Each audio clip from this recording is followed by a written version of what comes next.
Good morning, everyone, and welcome to the BOCC statutory meeting. Today's date is Tuesday, August 4th, and the time is 9:01. We will call this meeting to order. First up, we have Tamara Axworthy from Family Worship Center to offer an invocation. Good morning, everybody. Thank you so much for allowing me to come this morning. Let's pray together. Heavenly Father, God, we come before you today with grateful hearts, recognizing that every good gift comes from you and that you are the source of all wisdom, justice, and mercy. We thank you for the men and women who have accepted the responsibility of serving Pueblo County. We ask that you would grant them wisdom as they make decisions, discernment to see beyond immediate challenges, and courage to do what is right even when it's difficult. Help them to work together with humility and mutual respect. Where there is differences, bring understanding. Where there is uncertainty, bring clarity. May they remember that collaboration strengthens a community and that serving the public is a trusted, sacred duty. Lord, keep our hearts focused on what matters most. Give them compassion for the vulnerable, especially widows, orphans, families in need, and those who have no voice. Guide them as they steward the resources entrusted to this county, that they would do so with integrity, transparency, and accountability. Bless their efforts to maintain safe roads, strong infrastructure, and services that allow our communities to flourish. May every decision made here today be marked with wisdom, fairness, and a genuine desire to seek the common good. Bless this county, its employees, its first responders, its businesses, its families, and every resident that calls Pueblo County home. We ask these things in the name of Jesus Christ. Amen. Thank you. Next up, we have the Pledge of Allegiance. Paula, you want to lead us? I pledge allegiance to the flag of the United States of America and to the republic for which it stands, one nation, under God, indivisible, with liberty and justice for all. Thank you. We will take attendance beginning with Trish. Brendan Hirsch, Interim County Attorney. Paula McFeeters. Zach Swearingen. Robert Choice. All right. Thank you. And thank you to everybody else in attendance. Are there any modifications to today's agenda? There are none. I will ask for a motion to approve today's agenda. So moved. I'll second. All in favor, say aye. Aye. Motion passes.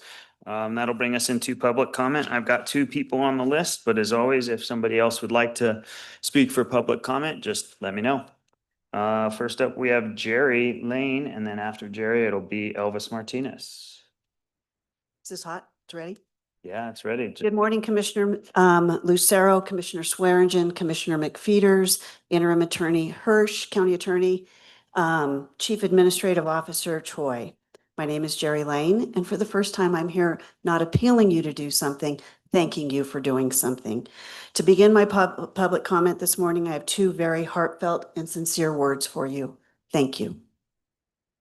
Thank you for prioritizing the who and putting students first with the Marijuana Excise Tax or MET Scholarship Fund by returning the process to a central fiscal agent. Thank you for prioritizing the why by believing in the academic dreams and aspirations and goals of the residents of our Pueblo County community and helping their academic dreams, aspirations, and goals become a reality by returning the MET to a central fiscal agent. Thank you for funding students. The resolution passed last Thursday is about first funding students, their academic dreams, aspirations, and goals of Pueblo County residents, and ultimately then that trickle-down effect of this will still lead to funding the institutions that students choose to attend while following their academic dreams, aspirations, and goals. For the past several years, the board followed a funding institutions first model, which resulted in limiting the dreams of students and placed a priority on institutions instead of students. Thank you for recognizing and correcting, as demonstrated at the March 2025 work session, that having more than one fiscal agent since 2021 has allowed double dipping of MET scholarship funds, unequal distribution of students of MET scholarship funds, and the most concerning, the prohibited funding of non-Pueblo County residents utilizing MET scholarship funds. I fully acknowledge that this board here was not in office when that practice began. So thank you. Thank you for standing up, correcting the situation, and ultimately, once again, putting students first. Over 5 years ago, on June 30th, 2021, I began this journey of appealing To the board, to return the marijuana excise tax scholarship to prioritizing funding students first, to return the process to a central fiscal agent. I never came here lightly. I only began this journey because it involves students that didn't ever have a voice in this process. So humbly, thank you for taking the politics, the spin, and the political narrative out of the marijuana excise tax scholarship fund process, and for once again making it about students first. And as you move forward, may God hold your hand ever so tightly as you are tasked with leading Pueblo County. God bless. May you live your life looking always forward. But I do have a couple packages in 14 seconds to get them out. Can I do it? Yeah, we can grab them. So in this package, there's some special things. There's 3 for the commissioners. I don't do this lightly. I gave you cards when you made it the Ariane Lane Day. These are 2 cards that were made by Ariane before she passed. One is a graduation card. One is a thank you card. Then on top of it is a magnifying glass. On one side, it says, look through this through the lens of a student. Anytime you are questioning your decision, go to Resolution 15203, look at the ballot language, and pretend you are a voter first. Look through the lens of a voter. Did they approve this the way that you are now doing it? And then flip it over and make sure that you're looking at it through the lens of a student, not a politician, because that's what the money was always supposed to be for. Thank you. Thank you very much. Next up, we have Elvis. I cannot top that speech. Good morning, Alice Martinez, and I have a couple of questions you guys could probably answer in your commentary. So, from last year, what was the total cost for us with the mortuary disaster? Also, what is the update on the old Rojas building that we bought with the taxpayers' money that was getting renovated? When is that going to be done? And then the other hot topic that was at City Council last week, several people spoke against flock cameras. So what I would want to propose that all of you guys could have a joint meeting, town hall with city council members, hopefully at the Arts Center, because Andy is a nice person to open up the building. So it could be about flock cameras and data centers, because that's a hot issue all over. And then lastly, I want to touch more on what you guys probably read in the Chieftain last week about our county clerk and recorder filing a false restraining order complaint falsely on a legal document saying I harassed her since she took office. That is blatantly false. And I'm going on record right now. Hopefully she's watching. Hopefully her son's watching too. I'm asking for her to resign immediately and to issue a public apology for her BS statement, because I had bigger fish to fry back in 2023. And I'm not going to go into detail on that, because she had the audacity on election day, where she's the supervisor, to march down there with her son and to file the restraining order. Her son tried one too, but that got tossed out faster than anybody could say thank you. But what's also funny is it's obvious that she's working the DA's office as a paralegal and a victim's advocate, which she did horrible at that from what I hear from people. Because her son was harassing me over the weekend at the end of June. I have all the messages and screenshots from Jenny's so-called Facebook crime page. He was saying, F you, F you, F you, F you, and saying I'm a dangerous person and I'm harassing his mother. Well, I have 2 words for his mother, which of course I'm not going to say right here because Mr. Chair would call me out of order. So I hope that somebody could actually look into this,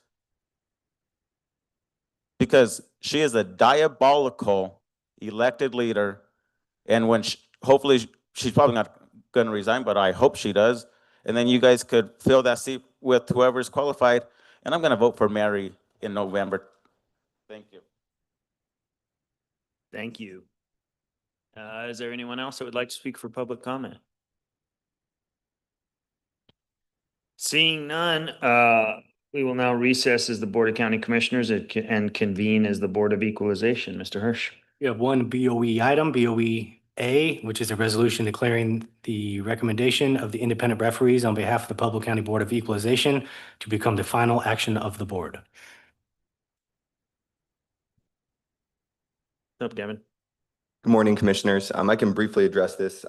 This is an annual statutory requirement that the board has. As you know, in a county of our size, the typical approach to handling property tax assessment protests is to appoint independent referees to handle the hearings. Just as some background, the way this works is every year when the assessor's office sends out their notices of evaluation, taxpayers have the opportunity to challenge those. And the conclusion of the county end of that process is hearings before BOE referees. They're called Board of Equalization referees. This board is appointed, I believe, for this year, 3 referees to handle the hearings. Effectively, that delegates the board's authority to those referees. However, the statute requires a resolution approving their decisions. There's not a because of the tight timelines, there's not a meaningful opportunity to reopen any cases. It's just the nature of the way the law is written. But a resolution approving the recommendations is still required. I will tell you that all 3 of the referees had done this in the past and were vetted by our office, and we believe did a good job on this. As part of your packet, there's information on the outcomes of each case filed with the Pueblo County Board of Equalization. We had many fewer cases this year than most years, partly because new values are not set in even number years. So it's usually it's usually, I don't want to say usually, I'm not, you can't predict it, but usually odd number years have more protests that go to the Board of Equalization. So this spreadsheet kind of goes over that. I'm happy to answer any other questions, but effectively this is basically just a statutory duty that comes up once a year regarding this. And anyone who was denied at the county level has a meaningful opportunity to appeal to the State Board of Assessment Appeals. So that would be their remedy, and that has been communicated to them. I'm happy to answer any questions. Very clearly, it has been communicated to them. Yeah. Yes, there's statutory requirements on their decision, which they will be sent. I believe some have already been notified of the referee's decision, but the decision will become effective today, at which point their appeal rights will begin ticking. I believe it's 30 days from the date it's sent out. So it'll be sent out, I think, in the next day or 2 once the resolution is finalized by our staff to everyone who challenged, and they'll have a 30-day period to lodge something with the State Board of Assessment Appeals. Thank you, Gavin. I noticed the list is considerably shorter than last year's. Yes.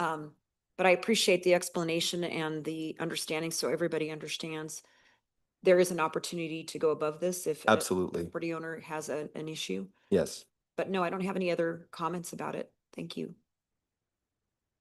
Miles, you good? Nothing further. Thank you. Thank you. Does there need to be a motion and a vote on this then? Is Yes. just approving this resolution? Okay. I will ask for a motion to approve the resolution declaring that the recommendations of the independent referees on behalf of the Pueblo County Board of Equalization become the final action of the board. So moved. I'll second. All in favor, say aye. Aye. Aye, motion passes. Thank you. We will now recess as the Board of Equalization and reconvene as the Board of County Commissioners, and that'll bring us into our consent agenda, Mr. Hirsch. Yes, we have 4 items on the consent agenda today. The first 2A is a resolution approving the chair pro tem to execute closing documents on behalf of Pueblo County with respect to the sale of property at 229 West 12th Street. Item 2B is approving the joint partnership community services funding agreement for fiscal year 26, recommended by the Community Services Advisory Commission. Our third item, 2C, is a resolution establishing a reporting structure for certain Pueblo County facilities and public works employees. And our final item, 3A, is an abatement for Larry and Lynn Ordorf. The total abated value is $81,740. The total abated taxes is in the amount of $8,107.21. And these items are before you for action. Would you mind just doing a real quick high overview on A, B, and C? If you have that in front of you? Just like a summary? Yeah, just. Yeah, so high level? Here comes Gavin sprinting up to the. I'm sorry about that, Commissioners. I can take the first item. Okay. So the first item, as you recall, gosh, a number of months ago at this point, this board authorized the execution of a contract to sell the old planning building. That has had, the closing for that has had to be extended 2 or 3 times because of buyer financing issues. That has now been resolved and closing has been set for August 12th. Because I believe the chair is out of town that day, state law requires us to appoint a different commissioner to execute those documents, and the title company would require a resolution for that. So this, we cleared Commissioner Lucero's schedule, and I'll also note that Commissioner McFeeters volunteered also to help out with that. But we're gonna, this essentially is a document the title will require, permitting Commissioner Lucero to sign on behalf of the board to convey that building. Thank you very much for that explanation. And yeah, we've been working on that thing for a while, and as this board is committed long ago, we are trying to be in the process of offloading properties and not acquiring them. So I know this has taken a while, and thanks for filling in when I'm on vacation, Miles. My pleasure. Just a quick summary of 2B. This is essentially a resolution that approves funding agreements to various nonprofits. So for example, Boys and Girls Club, CASA, Spark the Change Colorado, and the Pueblo Hispanic Education Fund in various amounts.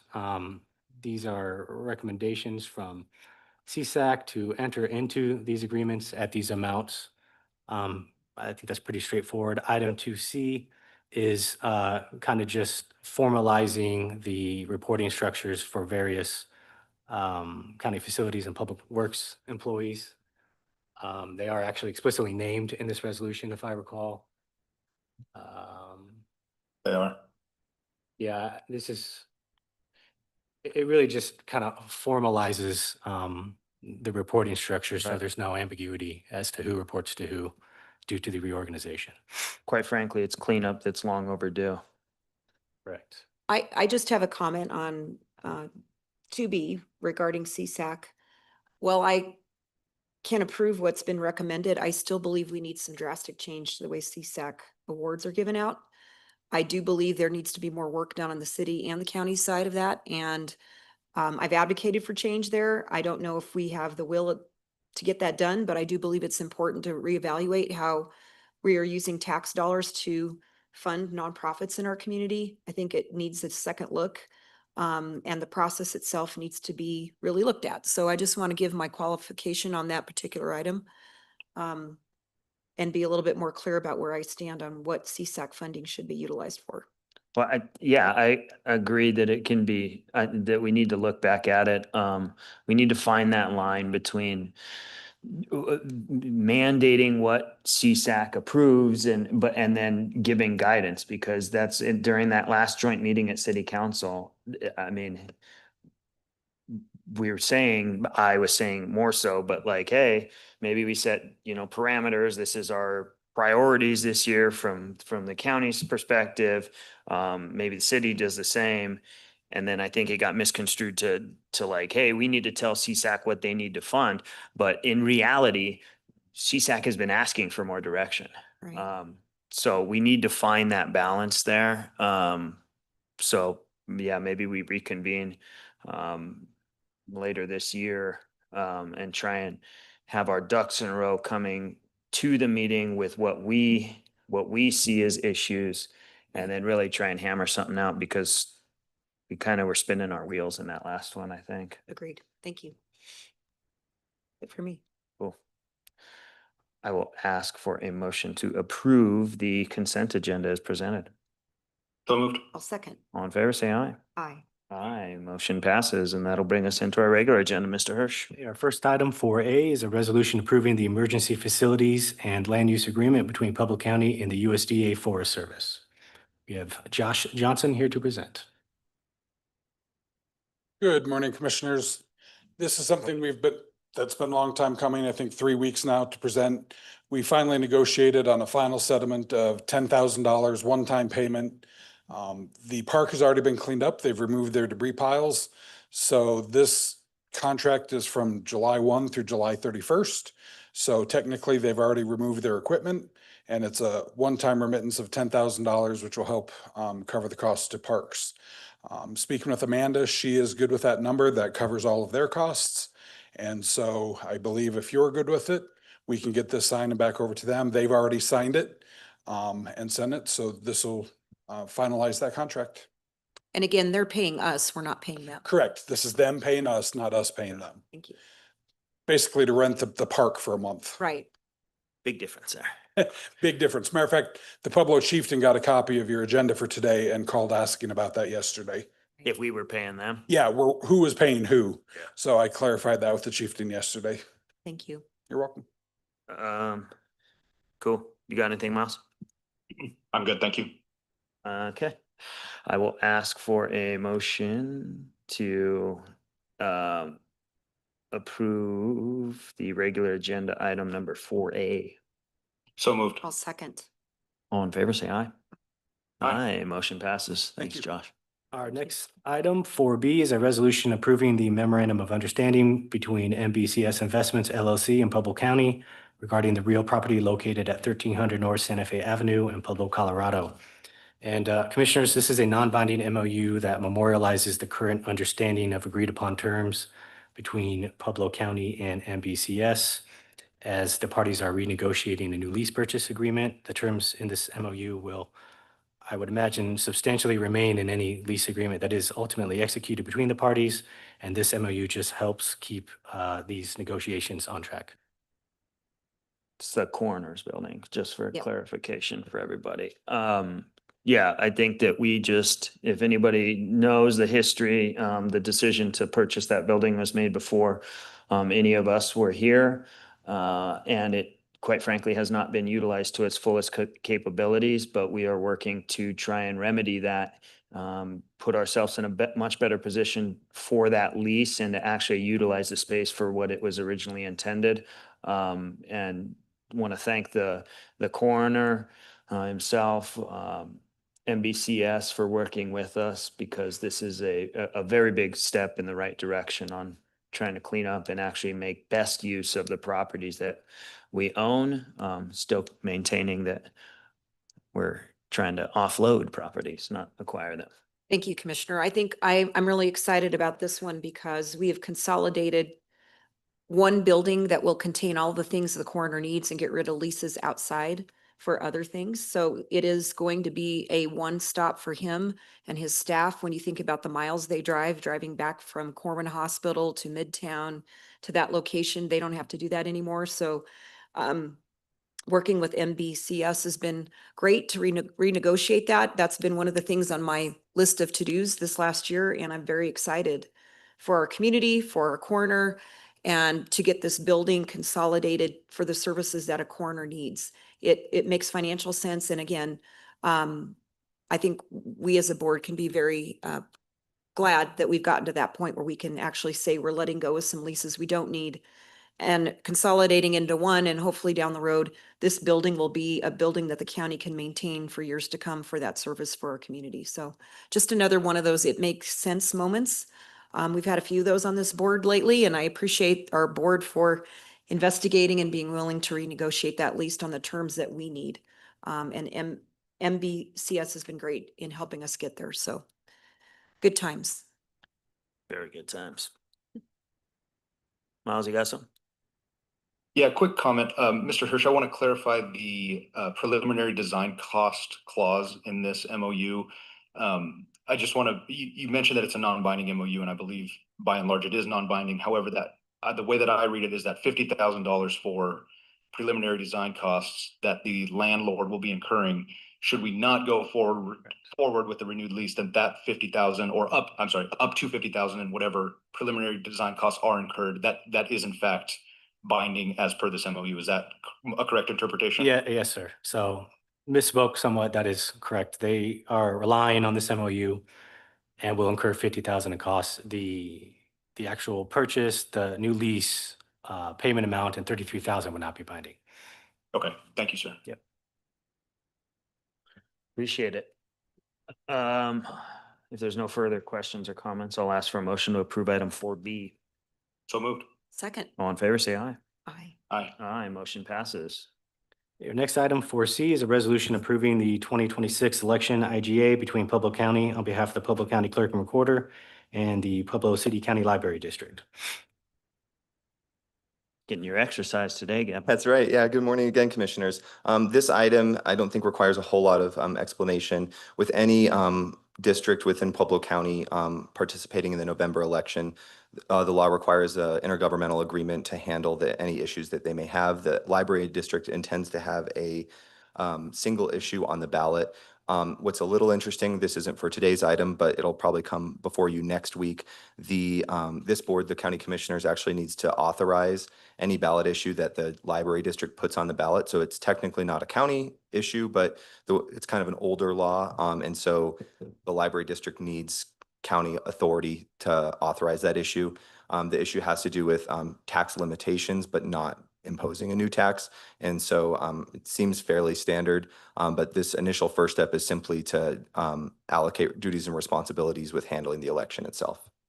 So similar to what you do with the school districts and fire Right. districts. So Yeah, we're the, I don't know, but I was gonna say like fiscal agent, but that's not correct. you were like the analogy at all. coordinator, kind of, yeah. Yeah, we're somewhat of a facilitator. Yeah. I just want to say, thanks to Sherry and her team, and to, Brendan and his team and Gavin and everybody, because I know that there was timelines on this stuff too, and to try and expedite and get it out there.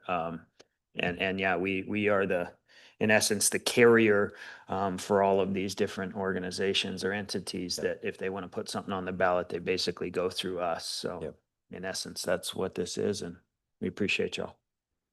Yes, thank you, Sherry, for giving us a heads up about this and what it means to you as well as to this board to do that. And in the end, it is up to the voter to decide. So I don't see anything wrong with that. Letting the public have a say in that process is really important. So thank you again for the advanced information. Absolutely. Cool. I will ask for a motion to approve item 4C. So moved. I'll second. All in favor, say aye. Aye. Aye. Aye, motion passes. Okay, our next item 4D is a resolution approving the State of Colorado Department of Services grant contract for the pre-arrest evaluation, intervention, and linkage, commonly known as PREVAIL program, which formerly was referred to as LEAD. Good morning, Commissioners. Morning. I'm here to ask for you to approve the PREVAIL contract. The amount is $438,917.77. It can be renewed annually for up to 5 years. And as stated, this replaces the LEAD grant. The primary difference is that we can now enroll individuals down to the age of 15 years instead of 18 and up. We are reducing our hours from, instead of being 24/7, will be 8 a.m. to 8 p.m. Monday through Friday. And we'll continue to provide case management and supportive services to our participants.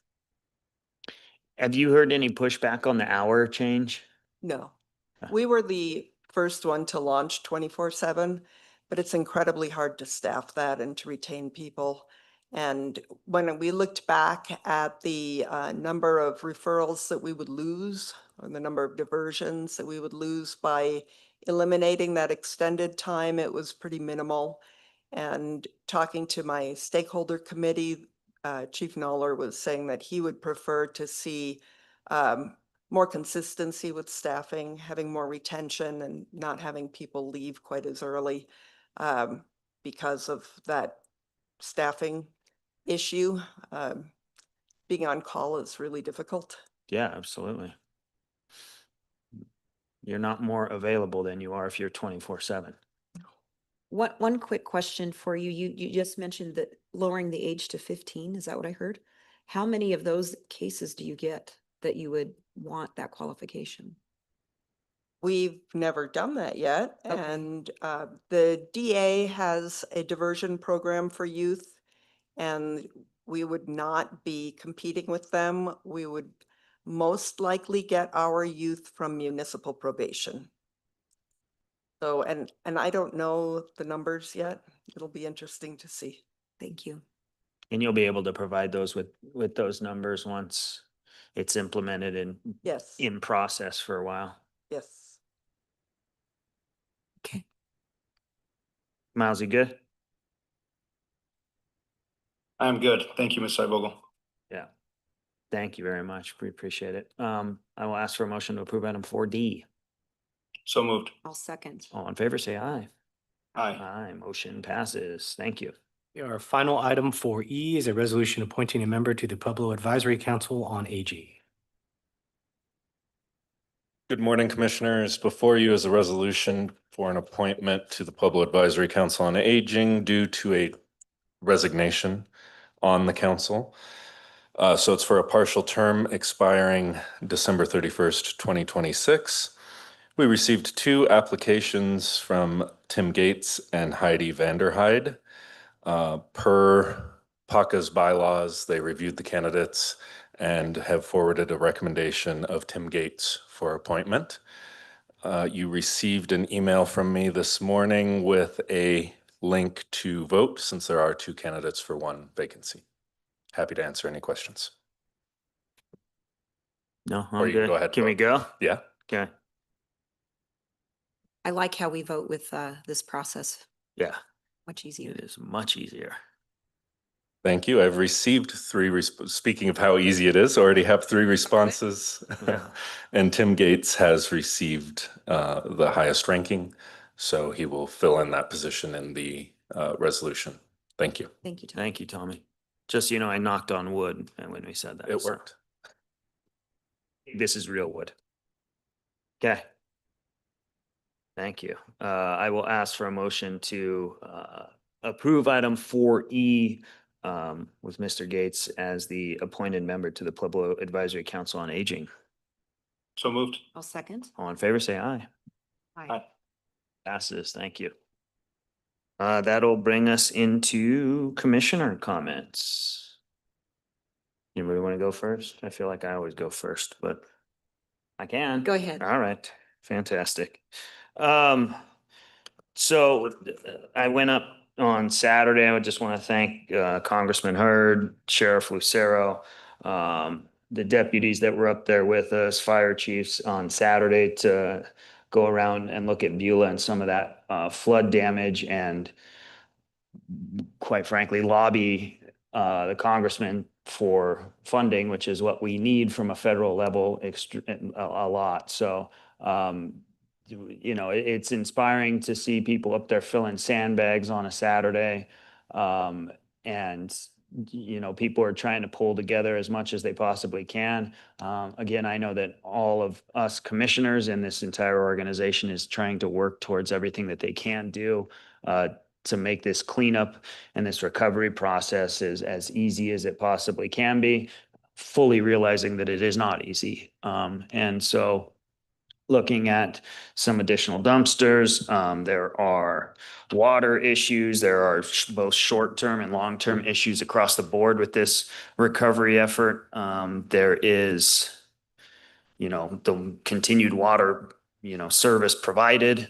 And then there's the immediate water in flooding. And I know that they're having a meeting up there today, somewhat of an emergency meeting at 1 o'clock in Beulah at the Methodist Church. But we're trying to, and Josh, I'm going to get with you after this too on some things, but trying to get some water tanks up there. So again, and then actually, Jeff asked me when we were driving around on Saturday what the overall feeling of the community is. And, you know, there's a lot of disbelief, heartache, anger, but there's also a lot of gratitude.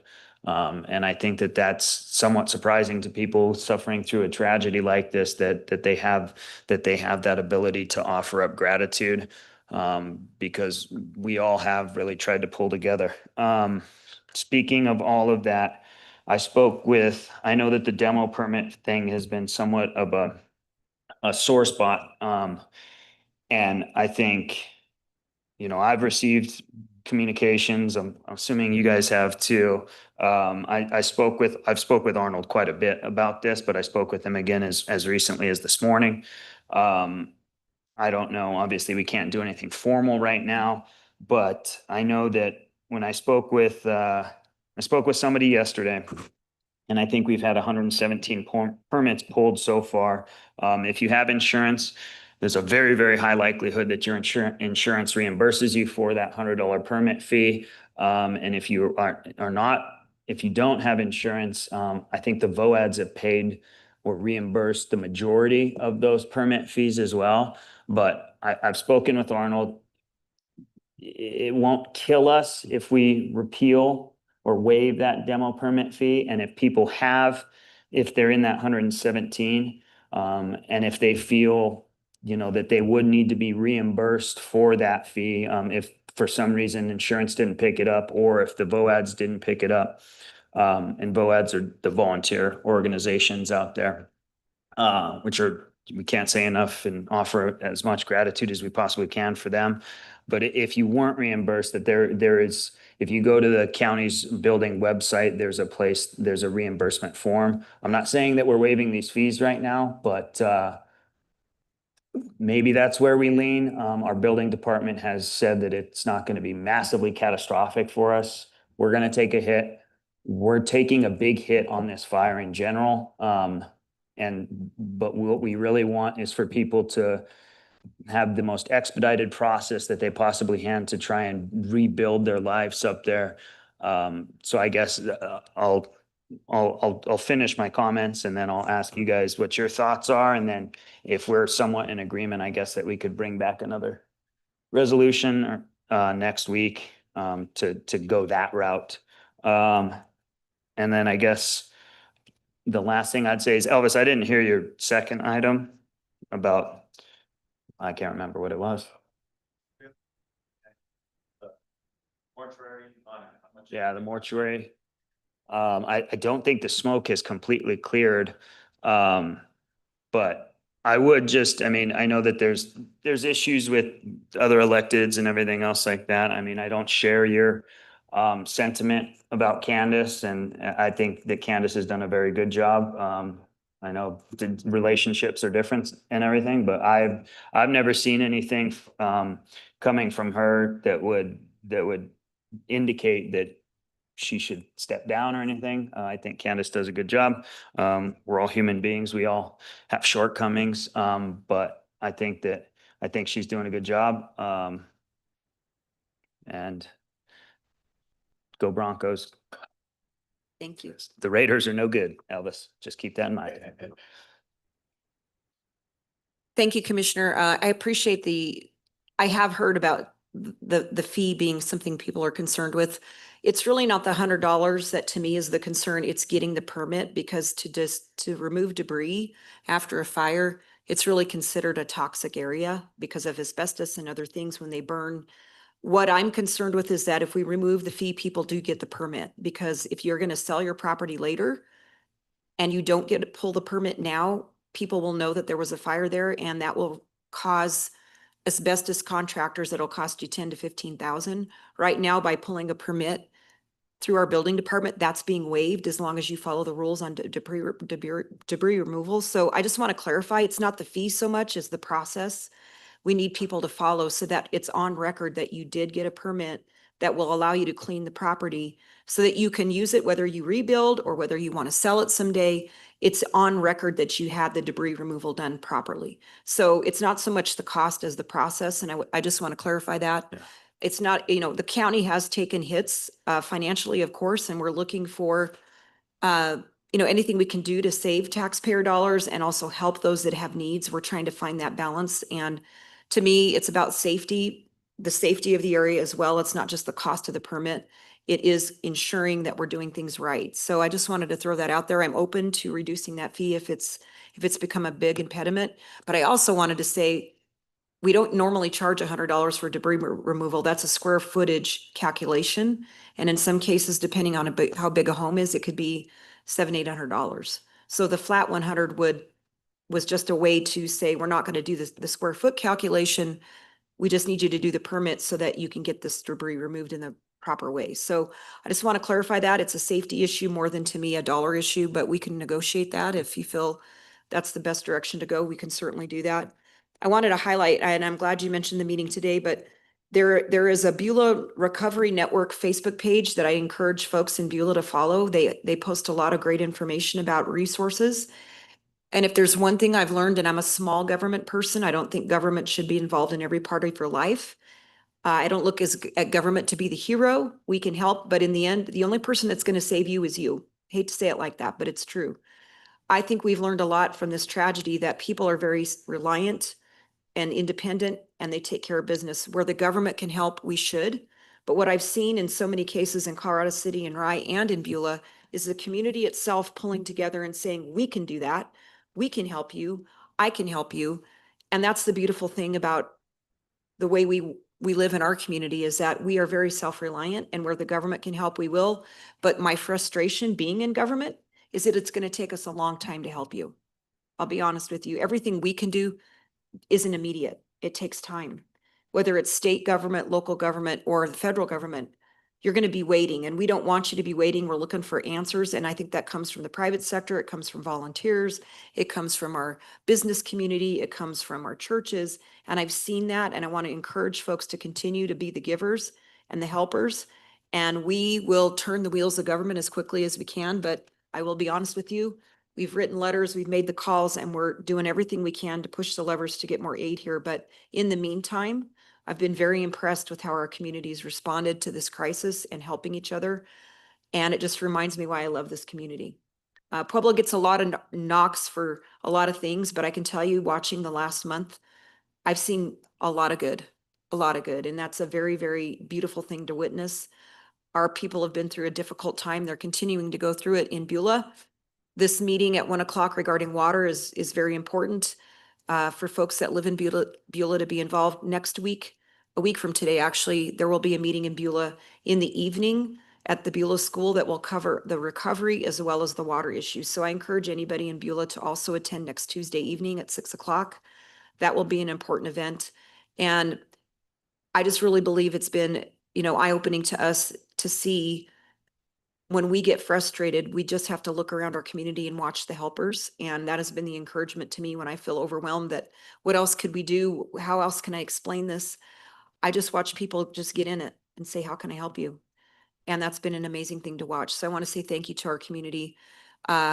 You've raised a lot of money. I know there's been questions about the United Way Fund, and I wanted to address that. The United Way dollars are local to Pueblo. They will not go to the United Way corporate in any way. And there is a board right now working on what I would call probably the long-term recovery needs. They haven't released money to anybody yet. They are working that process out right now on their board. I'm not part of the board.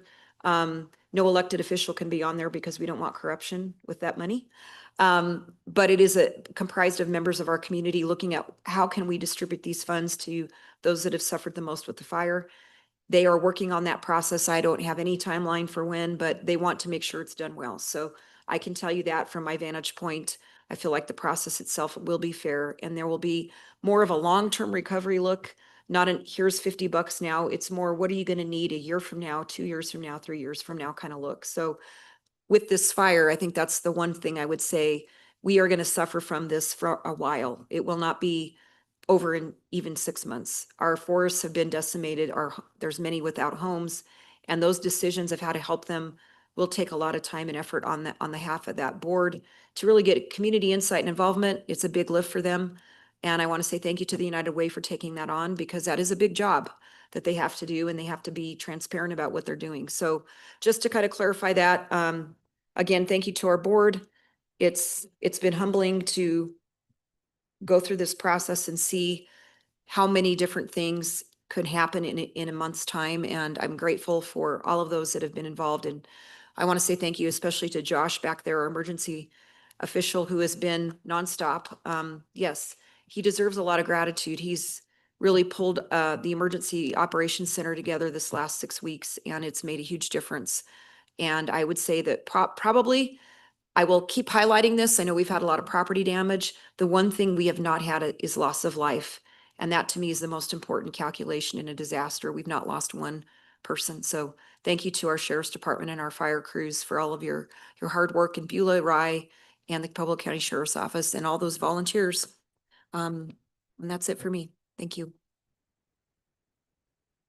Commissioner McFeeters, you're right, and I'm going to try to reiterate what you said in a different way. You know, I think one of the hardest parts about fire recovery is that the community of Beulah and Rye, but Beulah specifically, they're desperate, right? There's a huge sense of urgency and desperation, and when will things go back to normal? And it's impossible to make Beulah whole in this moment, and we feel that, and it's a hard thing to say and admit, but the county, no, really nobody has the resources to make them whole immediately, except for the federal government. The federal government will not be here immediately. That's an expectation that we have to set. And it's hard. We want to make Beulah whole as soon as possible, but that process is going to take time. And short of, telling our public works folks and our facilities folks like, hey, you're going up to Beulah this week to fill sandbags and remove debris. Like we do not have resources. Our staff are dedicated to the entire county. There's roads and bridges across the entire county. There's, DHS customers throughout the entire county that require the focus and commitment of our staff. And unfortunately, we just don't have the resources to send to do the day in, day up cleanup that it takes to turn the tide on making Beulah feel like they're getting taken care of. I'm certainly super grateful for the VOADs, for the Red Cross folks, all these organizations that are there trying to do that immediate recovery work. But from the county's perspective and the Board of County Commissioners, our job is to do what we're doing, and that's engage the state and federal government to get the long-term recovery dollars and the long-term recovery infrastructure. So if anyone from Beulah is listening right now, and I've had a lot of conversations over the last week, I promise we are doing the work that we can do to make the big gears turn behind the scenes. But it takes time and it's hard, and we have to keep acknowledging the frustration is valid, right? The feelings of frustration and despair, they're legitimate. I felt them too, and I don't live in Beulah. So we're right there with you. We're not some far off bureaucrats in an office. We are on the ground. We've seen it with our own eyes. We are Pueblo people. And I just want to reiterate that we are doing everything to do right by our neighbors right now and for the long-term recovery. To that end, one of the programs that we have engaged is the emergency watershed protection.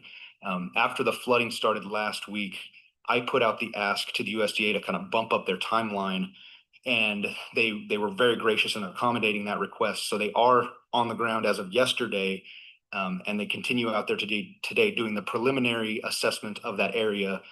And it sounds like the plan is still to move forward next week with a more robust team, more folks, but they're making their way around. Fire Chief Ware up there in Beulah has kind of been giving them the lay of the land so that they know when they have more boots on the ground next week, they know exactly what the plan of attack is.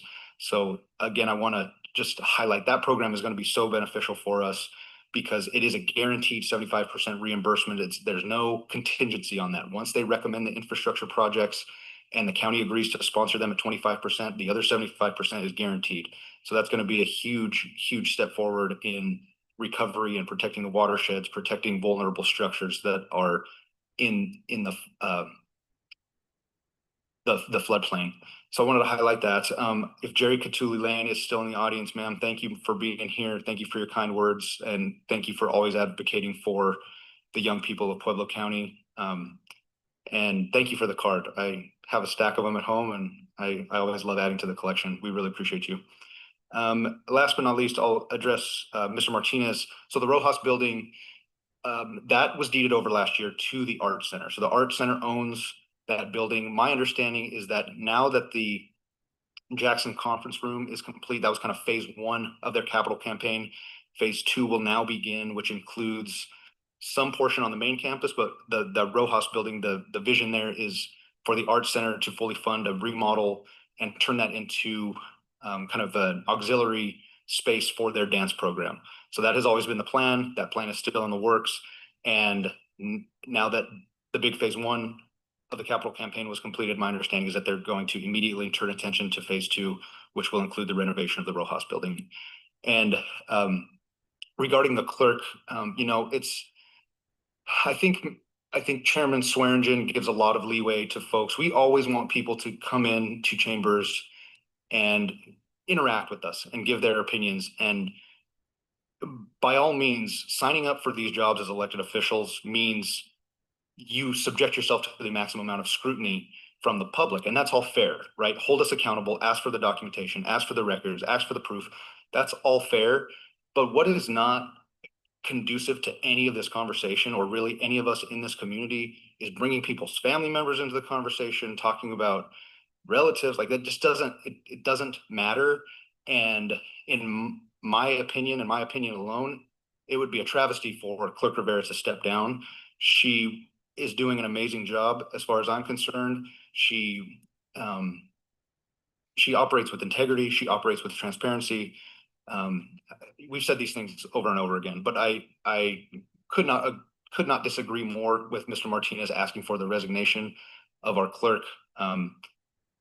If she were to step down, this board would be hard pressed to find anybody in this community that could step up and do the job the way that Clerk Rivera does it. So I just wanted to put that on the record. Thank you guys for allowing me to participate remotely, and I am done for today. Thank you. Thank you both. Yeah, well said. Real quick, I'll throw a couple things in. I'll pull a Miles and reclaim some time over here. But just, you mentioned the Beulah Recovery Network. I just want to give a shout out to John Overton, who established that thing, and the guy, it's a private citizen, saw a need, stepped up, has been instrumental. I've thanked him publicly before, but he deserves it certainly. And then with water, again, I'll use the opportunity just to say that, I'm having a bunch of meetings, been having meetings for more than a year on a potential countywide water district. So I just wanted to put that in you guys's on your radar again. And then with the demo permit fees, that I know that we've heard things even in Pueblo West about people like ripping sheds down and things like that. And what we want to do is remove barriers, for one, cleaning blight, but I mean, specifically with this is the fire recovery. So, again, I'll get basically a presentation that I can bring to you guys on what that might look like, not just for fire, and loss of revenue from waiving demo permit fees, but what that looks like in perpetuity and across the county. Because again, we do want to make ourselves as expedited as we possibly can. And just one quick plug for the building department. They're $700 short right now of $1 million in generation on permits. And the estimate was 1.5 for the year. So on track for that. So again, they are rocking and rolling over there. And that is, everybody knows our financial situation here in the county. And again, you grow your way out of deficits. You don't shrink your way. As we've said before, we certainly have cleanup to do. And I thank Trish and her team and everybody for doing a lot around the organization as a whole. But where we generate revenue is development, making ourselves as easy as possible to develop, bringing business, bringing industry, bringing higher paying jobs here. So I just want to thank this board and staff in general and the county as an organization for continuing to keep that in focus and working towards that. Cool. Thank you guys very much. Our next meeting will be August. No, it won't be August 6th. We do not have a meeting this Thursday, sorry. What is next Tuesday? A week from today, right? The 11th. Our next meeting will be August 11th. Is that right, Brendan? Or we Thursday of next week? So the 6th, we're going to have a special meeting just for the fire That's right. declaration continuation. And then it'll be the 13th will be the next meeting. Got it. Everybody thoroughly confused now? Okay. So our next meeting will be on August 6th, and I'll ask for a motion to adjourn. So moved. Second. All in favor, say aye. Aye. Aye, we are adjourned.